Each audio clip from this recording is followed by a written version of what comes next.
His Discord friends tracked him down after he murdered his entire family. On July 2019, 24-year-old Menhaz Zaman murdered his entire family before they could find out that he dropped out of school. His family believed that he was studying engineering at York University in Toronto, but little did they know that he had been lying for 3 years. On this day, Menhaz sent a message to a group of friends on Discord saying that he was gonna murder his entire family. One by one, Menhaz shared photos of his family, first his mother, then his grandmother, then his sister, then his father, and they were all deceased. He then played video games and took a nap while his friends online were figuring out whether this was real or fake. But after his online friends shared these gruesome photos with other people, they realized that he actually did murder his entire family. After some digging, his online friends found his IP address and realized he was from Toronto. They then contacted Toronto police and they quickly found Menhaz's address and went to his house. When police arrived to the home, Menhaz sent his last message to the group chat and he said, "Police are here, goodbye." The bodies of his entire family were lying around the house and he confessed that he did this because his graduation was approaching and he didn't want his family to feel ashamed that he didn't finish school. The autopsies revealed that Menhaz struck each one of his family members with a crowbar and then cut their throats. Menhaz was sentenced to life in prison and is eligible for parole in 40 years. Breaking news, Suzanne Somers has sadly passed away. A representative confirmed that she passed away on Sunday from breast cancer and she was 76 years old. They said, quote, Suzanne Somers passed away peacefully at her home in the early morning hours of October 15th. They also stated she survived aggressive breast cancer for over 23 years. Her family was gathered to celebrate her 77th birthday on October 16th. However, they said, quote, instead they will celebrate her extraordinary life and want to thank her millions of fans and followers who loved her dearly. They said a private family burial is set for this week. I'll keep you guys updated. What do you think? Drop in the comments. This is the ISIS tank video, one of the most disturbing videos you should never watch explained. The video begins with the 19-year-old prisoner in an orange jumpsuit with his hands tied behind his back. He goes on to explain in Arabic he is a Syrian soldier and a tank driver who used a tank to run over the bodies of the Islamic State soldiers. After the victim finishes this statement, the video transitions and shows an ISIS member in a white robe standing behind him, and the man in the white robe reads a statement that says the following: "This man ran over the dead bodies of our brothers with a tank. So it has been decided that we will run over him with a tank while he is still alive." About 1 minute and 46 seconds into the video, it transitions to a new segment, which is the execution. The video has dramatic music in the background and it resembles a human heartbeat. It then shows the victim walking down the street in one scene and then the tank driving down the road in another. The video jumps again and shows the victim standing in the road with his hands tied behind his back and also his feet tied together so he can't run away. The tank then drives towards the victim, and as it gets closer, the victim tries to jump out of the way but is unsuccessful. The tank's tracks then crush the victim as he tries to get away. The camera view then changes and you get a head-on view of the tank tracks running over the victim. After the tank runs over the victim, you see 4 armed ISIS members cheer as the victim's crushed and dead corpse lies on the road. You then get a close-up of the body, which is extremely disturbing. The victim's legs have been completely crushed and you see his mangled feet and legs and also crushed bones.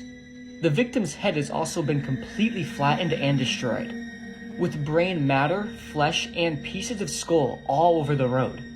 You continue to hear the ISIS members cheer in the background as the video concludes. According to reports, this was the first time ISIS used the tank as an execution method, but became a very popular way they executed in the future. Whatever you do, I beg you to never go searching for this video. It's extremely graphic and it's just extremely sickening to watch. Saw fans, we might have some breaking news. Apparently, there's rumors going around now that Lionsgate has greenlit 2 more Saw movies. Saw 11, which would be some sort of prequel, and then Saw 12, which supposedly, allegedly, would take place after the events of Saw 7, possibly going into more details about what happens to Mark Hoffman after the bathroom. Now that I have seen Saw X, I can confidently say there are so many places that they could go with the story. Prequels, midquels, sequels, anything. Like, I have such faith that they could do so well by this. Like, I know right off the bat, Saw 12 taking place after 7, really, really, really hyped for that. That's what I've been wanting, like, since I was 10. But to do another prequel, it makes me wonder, like before the first Saw. Like, how far back are we going with this? I'm just so excited for this. I really hope it's true. And I know people are gonna be like, oh, you know. I don't know. I know just as much as y'all know. I have no idea what's happening. Locked Up Abroad. You ever heard about this? I think so, yeah. So these guys, they would be in such like up positions or scenarios that they would get locked up, pretty much trapped in a foreign country that they don't know anything about. One of these people was this white guy. I think he was just there to meet like a woman, but right away when he landed, he had a sense like, oh, am I being like tailed right now? They knew he was kind of like a rich guy and they could use him for ransom. He was on his way, I think, to a hotel. Bro, they stopped the car, big van, threw him into the trunk, knocks him out. Bro wakes up in a cave and he sees like all these other people. They're all white because those are the people that they're holding ransom. Yo, it was fucked because they were either just gonna use him for ransom, but if they didn't, like, if they died type thing. Like, he knew, like, yo, I'm probably just gonna die. What they did, there was one night, like, I think they were like executing people, and he's like, I really have to get out. I think he made friends with one of the captors. And what they do? He was able to... Do you know about the insane rules that Kanye West has for his new wife? Like, he has this girl on a leash. And if you ask me, it's definitely some sort of, like, turn on for him. I feel like that's why he's doing all of this. And if you remember correctly, when Kanye and Kim got together, he totally revamped her style. He even made himself, like, her personal stylist. She said that he made her feel really insecure about the way she used to dress. And like, I know like these fits are atrocious, but this was just she was just kind of following the trends. I'm saying this as like, there's a pattern with the women that he's with and his like obsession over controlling them in certain ways. This article in page 6 said Kanye is forcing his wife, I don't know why it's in quotes, Bianca Sensory, to never speak and only wear certain clothes. Kanye has a set of rules for Bianca, which includes never speaking and wearing what he wants her to wear, the source claimed. She is also required to eat certain food items and work out, even though Kanye does not work out. Woo! Kanye West, 46, has been able to control Sensory completely because he allegedly convinced her that they're royal. And there's a quote that says, "She has no mind of her own anymore." Ah! Let me know what you think of this and follow my TikTok, Instagram, and YouTube for more content. It really helps when you interact. Here is part 2 to the case of Ricky Sexton. Looking at Ricky's wrecker that was still at the scene, police realized that it had been gone through, so they figured that this might have been a robbery. The blue Impala that Ricky was going to see was still at the scene, and so police started looking at who owned it. The person who owned it did have a confirmed alibi. They were out of town, and they also said that they had given this Impala to their son. So police reached out to the son, and he said that he had just hidden the Impala there because he was afraid the repo man would come get it. But he also had a confirmed alibi, so this too was a dead end. There were a whole bunch of leads coming out. People were calling left and right, but all of them seemed to be a dead end. So they started looking at the number that had called Ricky that morning, and they were able to confirm that it was a track phone, and they were also able to confirm that this track phone had been bought at the local dollar store in their town. They had a time of 10:34 that they thought that this phone was bought, so they went to the dollar store hoping to see if they had any surveillance footage. But at this time, several months had gone by with no leads, so they weren't sure if they were still going to be able to access the security footage. And as soon as they went to look back at the security footage, it had already been overwritten. So they got a subpoena to take the hard drive from this computer and sent it to the FBI in Quantico to see if they could get out any information from the hard drives. The FBI was able to extract files from the hard drive, but there was over 16,000 files that they were able to download. This was going to take a long time to go through. So all of the investigators that were on the case decided to sit down and go through each file one by one. And as luck would have it, only a couple of hours into looking at these, they found the people who were responsible. On the surveillance footage, they found Johnny Mac Brown and his wife, Shantina Brown, buying the cell phone. When they started looking into them, there were some reports of arguments they had had where they said they were going to turn each other in. When police caught up to Johnny, he said that he was just going to sell the Impala to Ricky for the rent that he owed, but Ricky hadn't offered him enough, and that's when he ended up shooting Ricky. Johnny was given 62 years of prison time for robbery and murder, and Shantina was given 30 years, so What are your thoughts on this case? Let me know down in the comments and follow for more true crime. It's been 25 years since the hate crime that changed America. On October 6, 1998, a teenager fell off their bike and laid eyes on what they thought was a Halloween decoration, but sadly this was a real crime scene. A young man had been tied to a fence post and he was covered in blood. His face was completely red except for 2 streaks coming from his eyes where his tears had been running all night. This was 21-year-old gay college student Matthew Shepard. He'd been out at a bar called the Fireside Lounge in Laramie, Wyoming the night before. Russell Henderson and Aaron McKinney saw him across the bar, and since he was only 5'2", they knew he was an easy target. They told police that they immediately knew that Matthew was gay, except they used another word that I won't say. They devised a plan to act like they were gay to gain his confidence. They lured Matthew out to their car where they robbed him, but that wasn't enough for them. They drove him a mile outside of town to a dirt path and tied him to a fence post. And this is where they mercilessly beat this young defenseless man. They hit him between 19 and 21 times, and a doctor said that the only other time they'd seen that severe injuries was in a high-speed car accident. They'd also burned him with cigarette butts, stomped on his crotch, and then they left him out there for 18 hours until someone found him. Matthew was clinging to life and rushed to the hospital, and this quickly became a national story. People across the country were praying for Matthew to pull through, but unfortunately he didn't. And he succumbed to his injuries in the hospital on October 12th. Given that his 2 murderers had already gotten what they wanted in the car and they did more, this read as a hate crime. This was a huge news story, and the Westboro Baptist Church got word of when and where Matthew's funeral would be. If you don't know what that is, Westboro Baptist Church protests at funerals. I have never heard of anything good they've done. I don't know why they call themselves a church. And to block protesters from the view of Matthew's loved ones, people decided to dress up as angels with these giant wings that would create this white wall. There's a documentary out about this on Discovery called An American Hate Crime, and when they showed this, I literally started crying. People in and outside of Wyoming were shocked at the brutality of the crime, and it made a lot of people realize that there needed to be legal and societal change. And in 2009, the Matthew Shepard James Byrd Hate Crimes Prevention Act was passed. This made it a federal crime to injure someone based on their race, orientation, gender identity, religion, nationality, or disability. As for the 2 men, they both got 2 life terms without the possibility of parole. And one of their girlfriends, pictured right here, pled guilty to be an accessory after the fact because she helped him hide evidence. This was a really hard video to make, but I thought it was important that Matthew's story be told. Things aren't perfect now, but they've come a long way since 1998. And I really wish Matthew was alive to see it. Protection of the LGBT community is something I am very passionate about, and any homophobic comments will be deleted and you'll be blocked. The most common method entailed pouring hot pitch or tar into a conical paper cap. This cap was then forcefully placed onto the victim's head. As the pitch cooled and solidified, it adhered to the victim's skin. When the cap was rapidly removed, it tore away skin, hair, and tissue, causing severe injury and excruciating pain. Another variant involved smearing cloth or paper with pitch and pressing it onto the victim's head, leading to the pitch adhering to the skin. In more sadistic variations of pitch capping, pitch or tar was poured into the victim's openings, such as the mouth, nose, ears, and other bodily orifices, resulting in a guaranteed fatality. Victims suffered the loss of skin and tissue around their head, and in many cases, it left them permanently disfigured.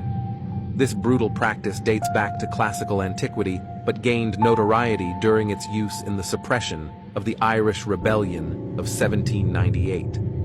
People who survived the impossible, Part 1. In 1999, Anna Bogelholm was skiing in Sweden when she suddenly fell through a frozen stream. She was stuck in the ice for 80 minutes until a rescue team was finally able to free her. When Anna was pulled out, she was given CPR and a defibrillator, but the emergency team was certain that she was dead. Anna arrived at the hospital nearly 2 hours later, by which point her body temperature was 56 degrees Fahrenheit. She was connected to an EKG, which showed no signs of life, and she was clinically declared dead. But doctors weren't giving up, as more than 100 medical workers worked in 9-hour shifts to try and revive her. Miraculously, they were able to warm up her blood and achieve a heartbeat, and then proceeded to put her on a ventilator for the next 35 days. Anna eventually woke up paralyzed from the neck down, and was initially angry at her friends for saving her life. But within the next few years, she somehow made a full recovery and now works as a radiologist at the same hospital that saved her life.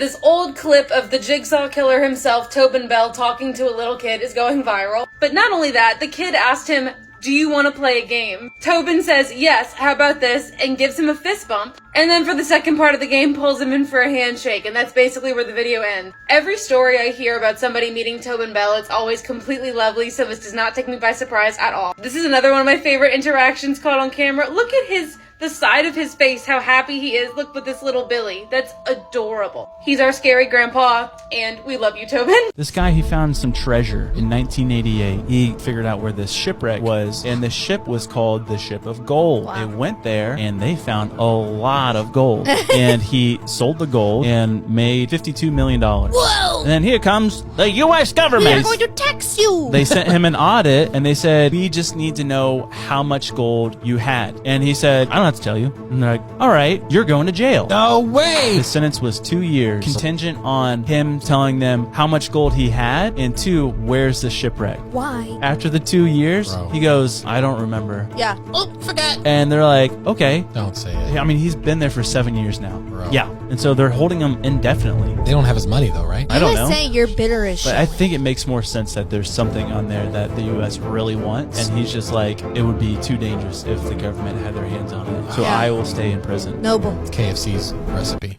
I will stay in prison? No. Oh. The recipe that's on the boat. That's what was on the boat. I actually don't think this qualifies as abuse. She is consenting to this dynamic of a relationship.